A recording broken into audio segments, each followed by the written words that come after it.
السلام علیکم ورحمۃ اللہ وبرکاتہ۔ دوستو 2-3 دن کے بعد رمضان شروع ہونے والا ہے، تو آئیے نماز تراویح کی نیت جان لیتے ہیں۔ عربی، اردو اور ہندی میں اسے ضرور یاد کر لیں۔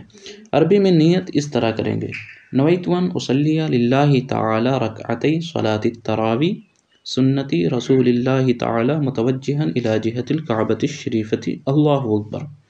اردو اور ہندی میں نیت اس طرح کریں گے: نیت کی میں نے 2 رکعت نماز تراویح سنت کی اللہ کے لیے، اس امام کے پیچھے، منہ میرا کعبہ شریف کی طرف، اللہ اکبر۔ اس کے بعد ہاتھ باندھ دیں گے۔ 2 رکعت کے بعد 2 رکعت اور ہوگی تو 4 رکعت کے بعد ایک دعا پڑھی جاتی ہے، تو اس دعا کو بھی یاد کر لیجئے۔